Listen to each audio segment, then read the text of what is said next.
Today, we're going to be cooking quinoa burgers. And one of the things that I wanted to point out is there's actually 3 different types of quinoas.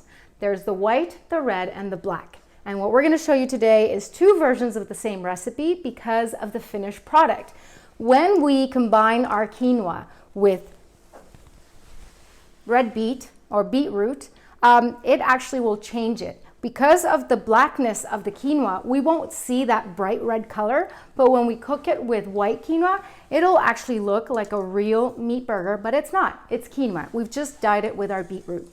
So now we're gonna get started, and what my little helper here is showing you is that we have to wash our quinoa very thoroughly before cooking, otherwise it'll have a soapy finish. So what I do is I put my quinoa, 1 cup of quinoa, and I just put it in the pot that I'm going to cook it in, fill it up with water, and every once in a while I'll go by and I clean it up or massage it a little bit. Can you show us how we do it?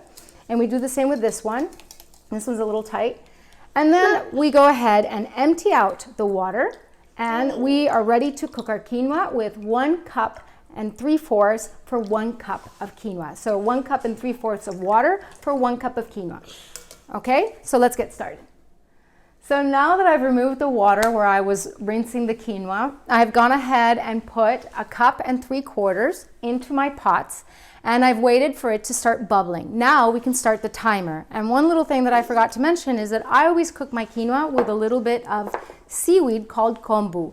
Kombu helps us make sure that the quinoa, yeah, it's really yummy, isn't it? That the quinoa is gonna have all the amino acids for it to turn into a full-fledged protein, and this way we know that we can go more plant-based without necessarily going without protein. So what I'm doing is, now that it's warm, I'm putting the quinoa into my pot, sticking the piece of kombu, and we're putting the lid, and there we go. So let's continue with the recipe. Now we're going to go ahead, and while the quinoa is cooking, we're going to cut our onion into small cubes. I want to show you what I did is I kept the bottom intact because that's going to keep our onion together as we cut it. And now what we're going to do is we're going to make some slices. This is actually called brunoise.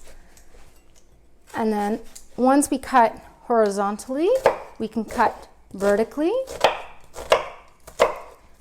And that way we can have beautiful little squares from our onion so that we can saute them in a pan or a skillet.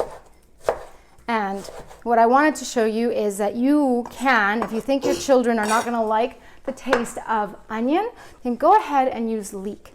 One little tidbit about leek: nobody actually has an allergy towards leek. So if people tell you that they don't really like garlic because they repeat it, or the onion, you can put leek into your recipe and you're going to have that flavor, but you're not going to have the problems associated with it. Right? Uh-huh. Okay. Mama saying everything the truth. So now that our onion is chopped, I'm going to go ahead and put it in my pan. And you'll notice that I'm putting it in my pan without actually first putting the olive oil. We're going to be using olive oil. You can use any other type of oil. And I'm going to go ahead and put a pinch of salt.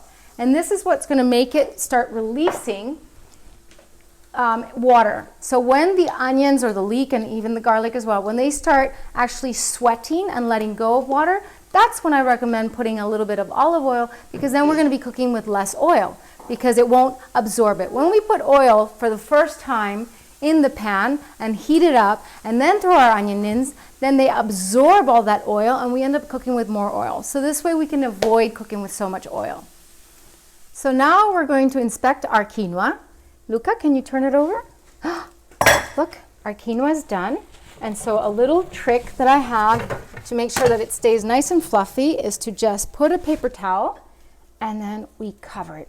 We have turned off the heat and we're going to let it sit for 5 minutes. Do you want to do the other one? Oops, careful. Mommy, give me.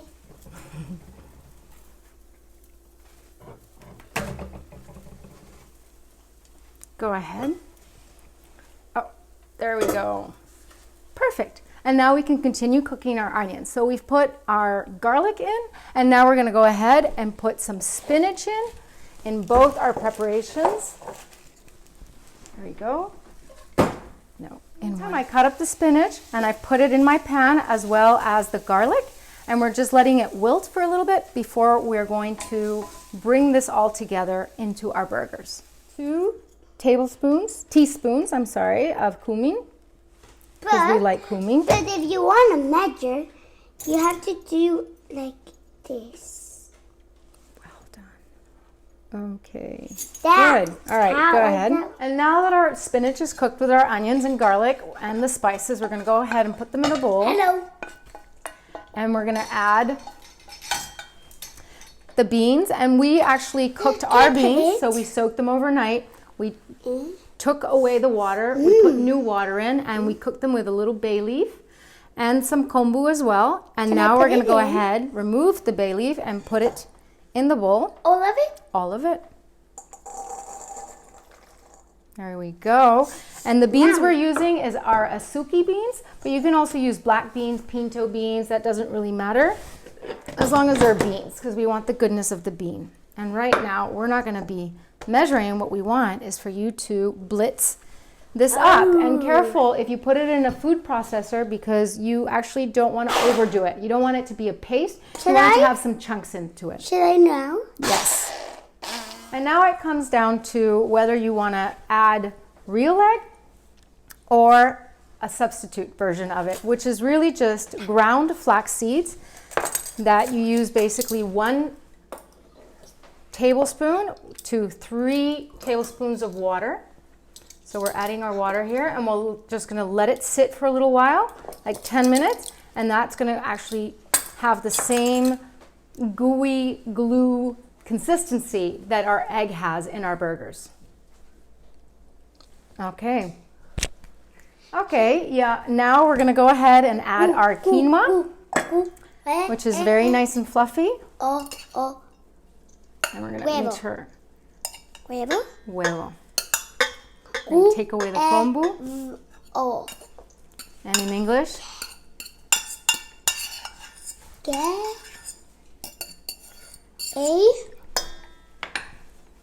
And there you go. So we add the quinoa, and now we're going to go ahead and grate some of that wonderful beetroot. So go ahead and grate that in there. Okay, so I have to go here. Mm-hmm. This one, Peter. Can I hold it? So now that we have mixed it all together, we're going to go ahead and try it and see if it's missing any salt or pepper or cumin. What's it missing? Olive oil. Olive oil. Okay, we can put a little bit of olive oil, but just a bit, because we actually want these to bind and we don't want to have them fall apart. And we do need a little bit of salt, and we forgot to put the pepper. So let's go ahead and put some pepper. I do. Oh, you too. There you go. So much pepper. Okay, and now we mix, and we're going to go ahead and start forming our patties. So we have gotten out our baking tray with the parchment paper, and we have put a little bit of olive oil and brushed it off. That Lorenzo did very nicely. And what I want to see is the consistency. Now, if you see that your consistency is not quite compact enough, then go ahead and sprinkle a little bit of coconut flour. Yeah. Okay. And that will make the burgers a little bit more compact. If you see that it is not watery enough, then go ahead and either add 1 more egg or some more of the flaxseed mixture, or go ahead and add a little bit of water. I was going to tell that. You were going to tell that? Water. Okay. And now that we have the right consistency, we can go ahead and start making our patties. Ooh, so cute. Yes, this is so meditative. Yeah. Let's see how you make your patty. Like a sand ball? Like a ball, like a sand ball, yes, but then you flatten it out a little bit. Okay. Just like a burger. Like that? Yes. There you go. That was a beautiful burger. You know how I did it? I make a bowl and then I squash it. Yes, exactly. That's how Mama does it too.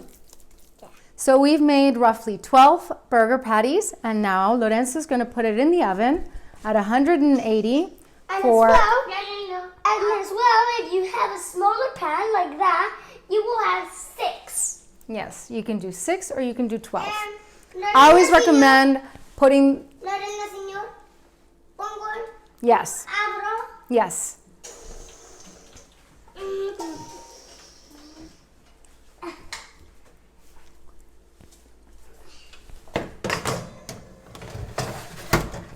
Well done. No, Okay. señor, cerro. Yes, yes, because the Cerro, heat is coming out. Sí, cierro. Yeah. Okay. And now we're going to cook it 15 minutes on one side, 15 minutes on the other, and then you can decide whether you want to serve them immediately or put them in the refrigerator for eating at a later time, or you can also freeze them.